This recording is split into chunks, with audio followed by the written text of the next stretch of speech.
everywhere for you to be known you are the preacher who is most anointed. Divide the job. Are we together? Supervise. The actual AIC called you a CEO. Is that what? I think that's what it says in the either by your constitution, I don't know which one. That actually your job is to monitor, to oversee whatever is doing what. Please don't die for Jesus again. He died already. Invest mostly in your home. If you can't have a little bit, business. Are we together? In order for you to supplement. I know you are not paid a lot. That much I know. But try to see. The little I get, is there any way I can be able to multiply? Because sometimes we might say we are okay in central area, then something happens. You know when people cry up there, things change. Things change. You never know. Right now we are okay. Because we can hear Kijani whatever is happening. This week they were fired, some of them. Nakuru is a fiasco of itself for those who come from Nakuru. For those who come from Nyagaru and know whatever is happening. Right now we are okay. Are we together? But don't think when we are okay, we will be okay forever. Change might happen any time. So please, we beg with you, organize yourself, have a good schedule of work. Please don't really overwork yourself. You have a long way to go. The owner of the church died, and at the third day, he'll never face death anymore. Don't you die. We will need you well. Here, there is no persecution. If it's persecution, that's something else. But because you're working too hard, you're going to get a lot of stress. And I'll ask my wife to come here, this is the fourth thing, and try to share the accusation men we have. Ladies, I know you baptized us. And we want to hear how we're going to unbaptize ourselves. They crucified us. So let's hear what happened and maybe try to address some of the issues that were raised. Sidio? Wasichana mko sawa? Tufanye hivyo? Sawa. Go ahead and share what is there. Our facilitators, please be ready to give a response. Because men, we don't know what they spoke. I know they spoke. Go ahead. The biggest rights conference happened this afternoon. And here are some of the things they brought up. No names, well, ukisikia pengine utajua. Utajua who said that. So, anyways, one of the things they say they are really having a hard time with is they feel like they are loners. Because when they go to church, they find that they do not know how to fully relate with the other women as a pastor's wife. Because for the other women, they're probably from their own groups. Sometimes, if the pastor's wife comes too close, it's like they might stop talking because they feel like they don't fit in. Or if they come in, it's because they are pastor's wives, they are pastors as well. They look like they're supposed to be pastors. So even for the other members, let's say for the women, they say, I can't reach. Pastor's wife is here. Reach for us. And so it's like continuously, they feel like you have to fill that space every time. They feel that they cannot fully engage with all the women because there might be a lot of gossip that might be hurting, because they might be talking about the past. I mean, tunajua gossip, what can happen. And so it's like trying to look for a healthy balance between being a wise pastor's wife who stay away a bit, but also being able to be part of the church. And so that is a struggle that they are having, and they are finding themselves lonely. So I don't know if we can discuss that here, or if it's for the pastors now. How can we help the wives, in trying to make that balance? There's one thing that came out very clearly and strongly is that people love their pastor. They adore their pastor. People own their pastor. In maybe not all the churches, but people feel like this is our pastor. And so if I'm Shirika, I'll come. He is with his wife, but I'll come to see my pastor. I may not recognize the wife. Sure. I may want to talk, and the other person, and yeah, that is part of the work of the pastor. But then the wife is like, I don't feel like I have a role here to play. I don't feel like I want to go into that group standing over there. Or I don't feel like I want to visit homes. Because if I visit some homes, then I'm told I'm neglecting other homes. So striking that balance is something that they are struggling with. So I don't know if our pastors respond, or our husbands respond, or our facilitators respond to that. Okay, good. It will be very helpful. Mm-hmm. So I will speak that being a victim of the sin, but I'm sure she's not the one who said that one. We're not naming anybody. So. And I'm saying this with all humility because I've never been a victim of the sin. Let me say, I came to learn that when you make yourself available too much, your value goes down, but you cannot see that one. This is what happens because when somebody calls me, I'm available, but I don't carry my weight because I presume that she is handling household calls and so forth. So when I become available for all of them whenever they need me, when they be coming to see me, number one, they will own me. Number two, not see the value of my wife, wherever that we are. And so, when I came back into my senses, like the prodigal son, this is what I decided. At whatever happens in life, you strike a balance. They are supposed to understand that I have a wife and I have children. They can call me and I may not make myself available because of the problem that I have. Unless I'm resurrecting a person, I don't do emergency calls, and that's a principle in my home. Secondly, this is to make sure that actually when we go to church, just as I guess George said, that preaching too much does not make you relevant. Learn the art of the so-called insecurity because it's contributing to the same. I'm insecure when Musiba comes to my church because I'm believing. What if he comes and preaches more than I do? Probably most of my members will identify with him. And we start saying, give us the number of that pastor. When I hear that one, give me the number of that pastor, please.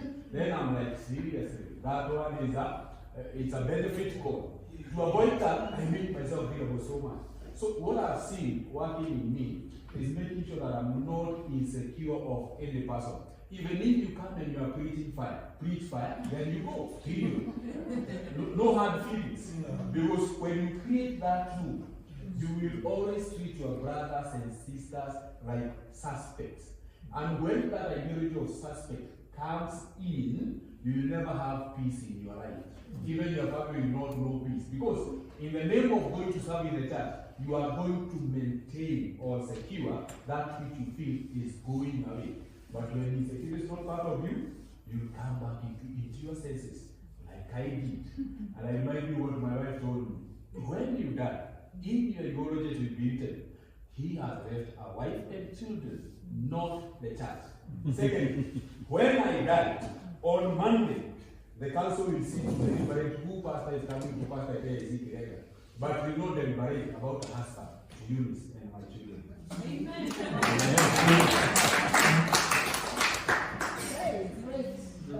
You had something? Yeah, on top of my brother, what they say, I think the problem of pastor and his family, I related somehow it is in our system.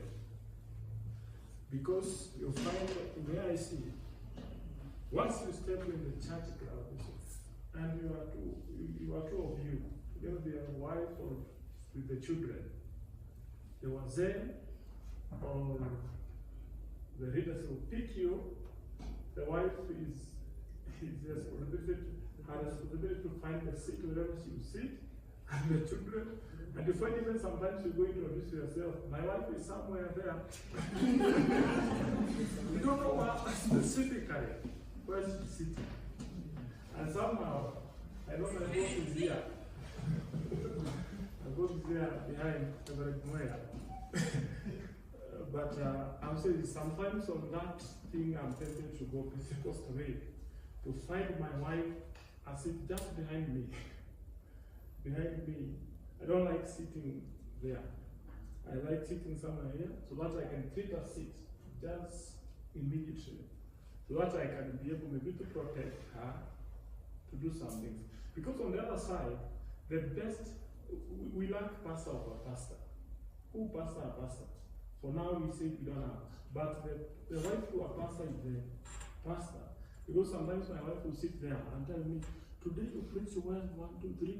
But at some point you tell me, there's a statement you made, which somehow was not nice, and maybe tomorrow you can improve and do this and this. You see, a genuine correction, which you can accept, but for them and everybody.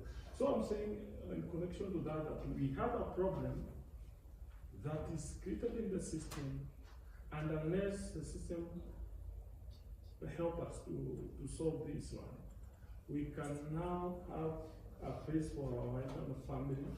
The gap to be narrowed and somehow refilled somewhere. And more another thing about that, as he has mentioned, you find that nowadays even pastors they don't want to stay in the church compound, no matter how many rooms you have. Because once a pastor dies, you also receive a notice that the new pastor is coming with the family, you, the wife, and the children. 3 months. even not 3 months. They are also put that compound so that they can occupy.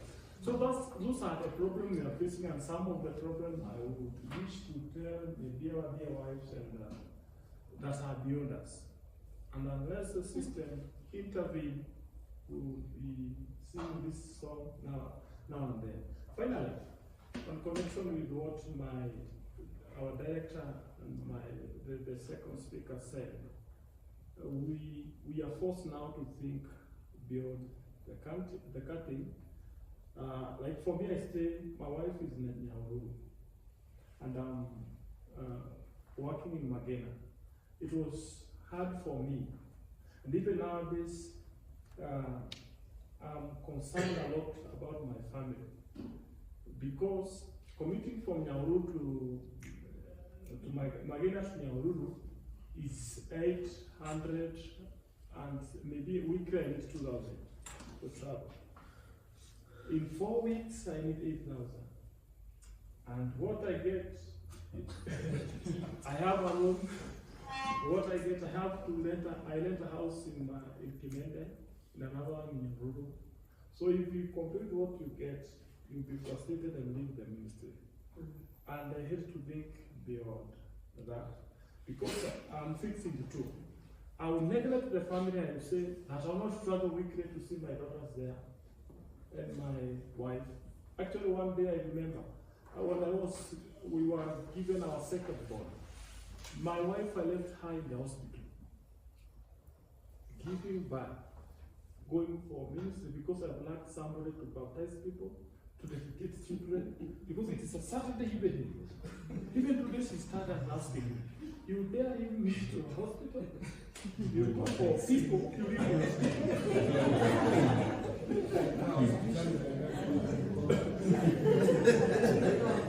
So I try to connect that thing, but even today, even if I try to connect, I fail. But now, that affects me every week to travel, to see my people, just to say, I'm here, Mama, I'm here, my house, So, we have a problem, and we also have to think beyond, to come up with a way to sustain ourselves, by God's grace, or God's way to sustain ourselves within the ministry and the system. Most of us, we are victims. Let me make a plan. Okay. Yes, please. To add on what is the young said, for me, I can take this, and this is what I do in the ministry. One is that families or our wives and children are the most, or they are the first priority to be considered in the ministry, because if you don't have family, you don't have the church. Now for me, I have taken something closer to what my brother has said.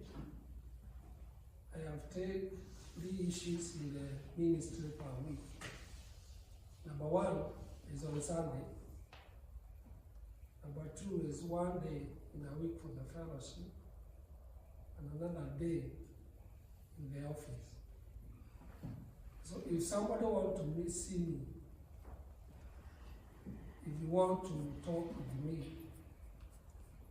utanikuta kanisani, niambie vile unataka.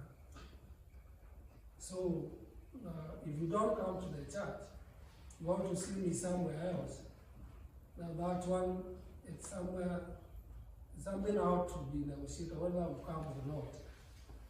And if I have to come, she's my witness, nobody go with her. Because if something is not outside, it is outside the office, you want me to come to your home. Now that you need me to be your guest to come with my wife. So apart from that, unless something that is urgent, me I just ask that case of ministry that kind, such that to be able now to have time with the family. The other thing that happened, because God has given us somewhere to live. He blessed us with somewhere to live, so we bought some plot and built the house. That house was dedicated by the bishop, and he said that there is nobody who should bring any case in pastor's house. So if you want to case anything, you wait in the church. So having been now, I'm not in the church compound, I'm in my compound. I've been able now to balance all this. So for me, I would encourage also, it's good that we balance the church, because now we need, there is somewhere that we have to go and attend issues of the church and also in the family. And out of that, to be able to succeed. So you need that's where I can comment. And then after that, to be able now to be able to manage all this. But also, there is somewhere that our wives have to accept that there are some issues that you cannot attend with them. Because maybe you have gone into a location, maybe it's very far, or somewhere that is maybe urgently you are needed to attend. And that one you have to attend, and that one have to be understood. I think let me rest my case there. Maybe as you proceed. Let's go to the... Can I say something? Yeah. George, for the ladies, women, my wife has felt the same way. My wife, a lot of time people, ladies might come to the house, and my wife thinking that, okay, they're going to have time for her to pour into those young ladies. And a lot of time they just want to come talk to the pastor. And I didn't notice that for the first couple of years. And, but eventually I started to notice is, my wife is not cherished as much. But I tell you what, my wife is very wise. And I think a lot of times people or members like to come to the pastor because the pastor always has solutions, always have answers, But when I start to kind of let those young ladies hear from my wife, and point them to my wife, they was able to learn so much. And I say that even as a pastor, my wife is a lot wiser than me in a lot of things. I learned so much from my wife. And again, I'm the pastor. She's not a pastor. She's not the pastor. I'm the pastor. But that still doesn't take away of a lot of wisdom God has given to her. And what she can care for in a lot of young ladies, a lot of mothers, the way she can give gentle wisdom. She's a lot wiser than me and caring for a lot of ladies. And so a lot of time I try to, when ladies come to me with a particular issue, I would let them know that, hey, I would love for you to talk to my wife. She has a lot more wisdom in this area. And now, is that against the culture? Pastors, can you point ladies in your church to your wife for wisdom? Or is that against anything? Or? No, you can do that. You can do it? Okay. Yeah, that's one of the things that has been helpful is that at first is they're going to keep coming. I mean, they're going to keep coming to the pastor, keep coming. But it's something so special that, with Titus 2, right? For latest, Miss Bissy talks about it earlier today, how about other mature ladies pointing to other young ladies. If our wives doesn't get those opportunities, they're going to keep coming to us. So what atmosphere are we setting up for them to go to our wives for particular things? Now, some things they might have to come to pastor for, right? But not everything. Some things the wife can be able to do and create a culture that ladies can have other ladies to pour into and not be so dependent on the pastor. So I just want to share kind of what we've been working on at our home. So. Thank you so much. How many issues do you have because of time? The time is going. I think one was kind of covered into what we already talked about. I think we have covered it over and over, but they brought about being very busy. That the wife feels like they are just alone raising the kids in so many ways, and they misbehave and things happening. They feel like they are alone in it, and I think Pastor Lane, I think we've covered that a lot on how we can do things different, and George has just talked about don't die for the church. I can tell you for sure something really motivated us to think how we can raise our children, and maybe sometimes I'm there with children who's not. I've seen so many pastors' children go away. Pastors' children, like their lives do not reflect the pastor. The pastors, the children in Sunday school, the children in the church are doing really well because they've done a really good job. But the pastor's children, number one, they don't want to hear anything to do with being a pastor. Number two, they don't want anything to do with the gospel, and they grow up to be weary. And do you know who will be speaking? The congregants will be at our watoto wao. Hey, become our like, how can a pastor not be able to take care of them? And I think that really motivated us to decide how are we going to raise our children and how are we going to realize. And I think I shared with the ladies that that's our first church. And that is where we have to first take care of. I'm not saying we're perfect, but we had to make some hard decisions on how to take care of that. So that was covered. And I think the other question was, as you are also asking, who is the pastor to? The pastor's wives. And we realized as well that we do not help, but now that we know each other, we can probably create some, if we have either similar in age or season, or we are close in neighborhoods, we can create either whatever it is that we can bring together that can be able to help us pray together for each other. Because as we know, we might not sit and wait for a pastor's wife's pastor or a pastor's pastor. It's to start realizing that how else can we help each other, and this is a good forum. It's a good start to know that, you have also been struggling with the same, and then we can probably get together and pray together. So I think that was it. So it's kind of covered. Thank you so much. Because of time, let's not extend. There was a lady who told me she's a singer. I don't see her here, so probably tomorrow morning. If you know Rachel is a singer, she has YouTube and all that stuff. Don't have to come out with devotions. I don't see her here. So let's end up here. So tomorrow program will be a faster one. The morning session is breakfast, coming for devotion. Devotion will be Riro, then we go to the teaching, me and Joyce. And then we're going to have Brother Rain, and whatever the facilities, 1 or 2. By 12:30, we will take a picture here outside. I'm not sure whether the bishop will come in to close the conference or not.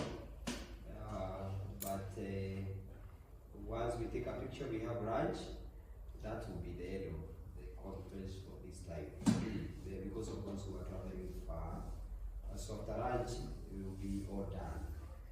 We ask, if I don't have your name here for the days you've been here, please make sure I have your name, because I need to settle bills here. They cannot allow me to go anywhere until I have cleared with them. So please make sure I have your name.